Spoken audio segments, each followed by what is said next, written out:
दोस्तों, उत्तर प्रदेश की सियासत में 3 बार मुख्यमंत्री बने मुलायम सिंह यादव अपनी जवानी के दिनों में अपने क्षेत्र के बड़े मशहूर पहलवान हुआ करते थे। उनका चरखा दाव बड़ा फेमस था। वो चरखा दाव जिसमें एक साथ प्रतिद्वंदी की गर्दन और पैर को काबू में किया जाता है और फिर उसको इतना खींचा जाता है कि वो चित्त हो जाता है।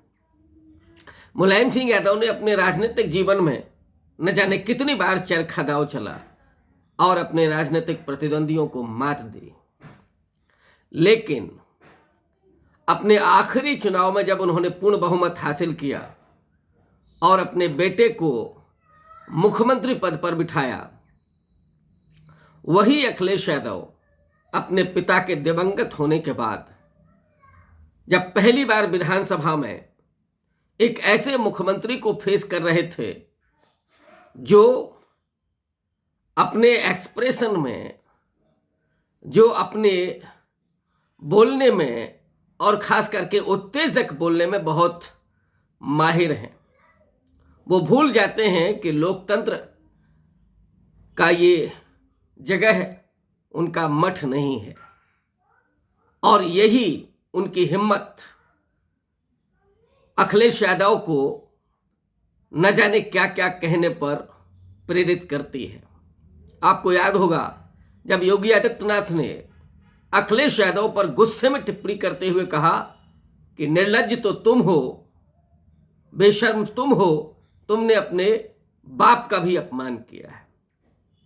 अखिलेश यादव ने योगी आदित्यनाथ की इस बात का जवाब देते हुए अगले दिन सदन में जिस चरखा दाव का इस्तेमाल किया, अखिलेश यादव ने उस बात का भी पर्दाफाश किया जब योगी आदित्यनाथ ने कहा था कि 46 में से 56 एसडीएम यादव हुए थे। ये स्लिप ऑफ टंग थी, लेकिन असल में योगी आदित्यनाथ कहना चाहते थे कि 86 में से 56 एसडीएम यादव हुए। हम लोग जानते हैं और ये आंकड़े गवाह हैं कि ये सरासर झूठ है, लेकिन झूठ की बुनियाद पर ही भारतीय जनता पार्टी और उसकी गोदी मीडिया ने समाजवादी पार्टी को बदनाम किया, उसको यादव परस्त घोषित किया और उसके बाद उसे चुनावी मैदान में धराशाही किया। लेकिन अब अखिलेश यादव तुर्की ब तुर्की जवाब देने लगे हैं। शायद पिता के जाने के बाद उन्होंने वो चरखा दाव अपनाने का मंसूबा बना लिया है और इसीलिए उन्होंने बहुत संयत भाषा में योगी आदित्यनाथ को कहा कि मैं जवाब तो उसी भाषा में दे सकता हूं, लेकिन मुझे नेताजी ने ये सिखाया नहीं है। वो इशारा कर रहे थे कि योगी आदित्यनाथ अपने पिता के दिवंगत होने के बाद वो जब गए थे तो वो उन्होंने क्या संस्कार किए या नहीं किए, ये सबको पता है। उन्होंने कितना अपने माता पिता का ख्याल रखा और अगर वो योगी हैं, अगर उन्होंने पिंडदान कर दिया है तो फिर वो अपने परिवारीजनों से क्यों मिलते हैं, ये भी एक सवाल है। अगर वो इसके एवज में ये तर्क देते हैं कि नहीं अब उनका कोई परिवार नहीं है, तो फिर वो अपने परिवारीजनों से क्यों मिलते हैं, ये बहुत महत्वपूर्ण सवाल है और ये मुझे लगता है कि विपक्ष के लोगों को पूछना चाहिए। लेकिन अखिलेश यादव ने जिस तरह से शूद्र शब्द पर फिर से आक्रामक मुद्रा में हमला किया योगी आदित्यनाथ पर, वो अखिलेश यादव को एक नए रूप में दिखाता है। कहीं ऐसा तो नहीं है कि अखिलेश यादव ने वो जो ब्राह्मणों से डर की राजनीति थी उसको छोड़ दिया है।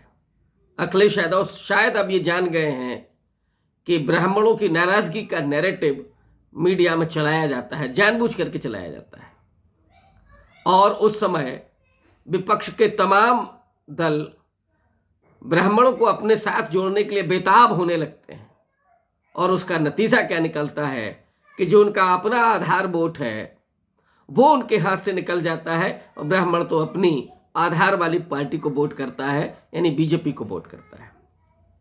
इस चुनाव में जब अखिलेश यादव ने फरसा उठाया, परशुराम का मंदिर बनाने की बात की, तब बीजेपी को मिलने वाला ब्राह्मण वोट 5% बढ़ करके 89% हो गया।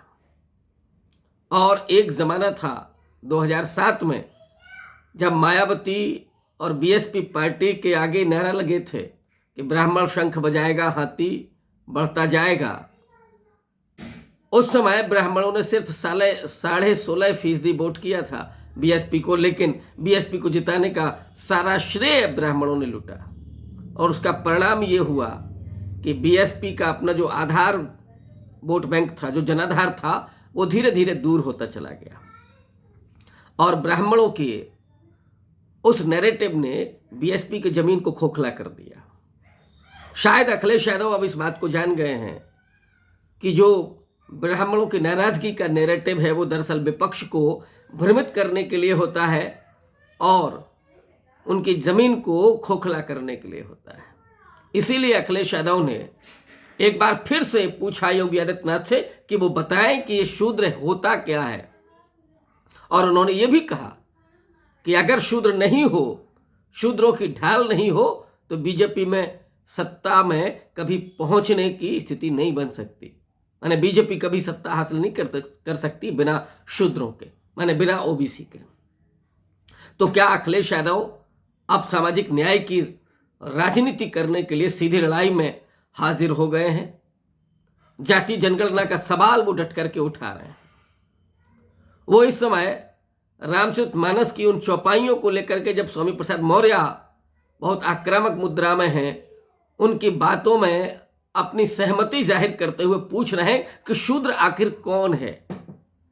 21वीं शताब्दी में अगर किसी को ये हिम्मत होती है कि उनके खाली किए हुए मकान को गंगा जल से धोया जाए, तो ये मानसिकता क्या है? ये उन्होंने योगी आदित्यनाथ से पूछा। जाहिर है कि योगी आदित्यनाथ के पास इसका कोई जवाब नहीं है।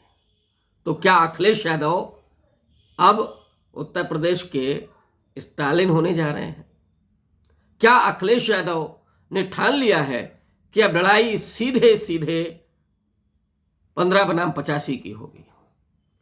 अब ये सीधी लड़ाई पिछड़ों को एकजुट करके और जो बीजेपी की हिंदुत्व की राजनीति है, जिसमें सीधे तौर पर सवर्णों का पुनरुत्थान हो रहा है, दलितों, पिछड़ों और आदिवासियों के अधिकारों का हनन हो रहा है, उनका उत्पीड़न हो रहा है। सरकारी नौकरियों का आलम यह है, अव्वल तो सरकारी नौकरियां बची ही कितनी हैं, लेकिन जहां पर भर्तियां हो रही हैं, चाहे वो विश्वविद्यालय हो, गोरखपुर विश्वविद्यालय का बड़ा उदाहरण है, या और भी जगहों पर जहां सीधे सीधे बेशर्मी करके संवैधानिक मूल्यों और मर्यादाओं को बिल्कुल ताक पर रख करके ओबीसी का आरक्षण और एससी एसटी का आरक्षण के साथ खिलवाड़ किया जा रहा है।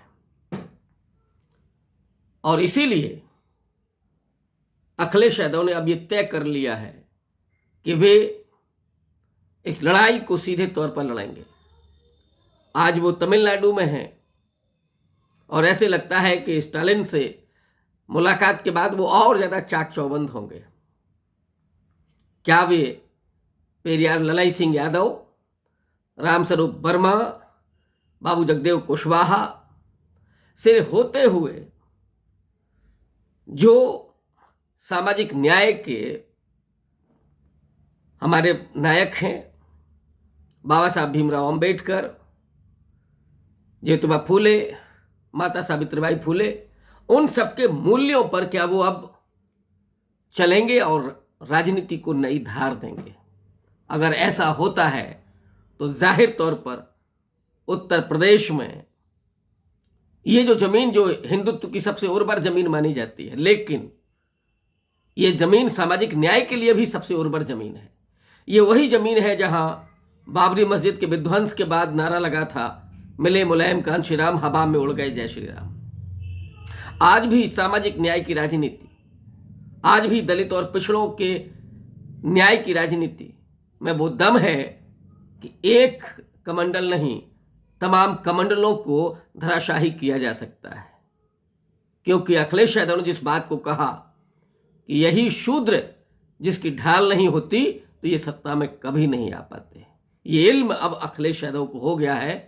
तो जाहिर तौर पर इसका असर भी चुनाव में देखने को मिल सकता है। बहुत बहुत शुक्रिया।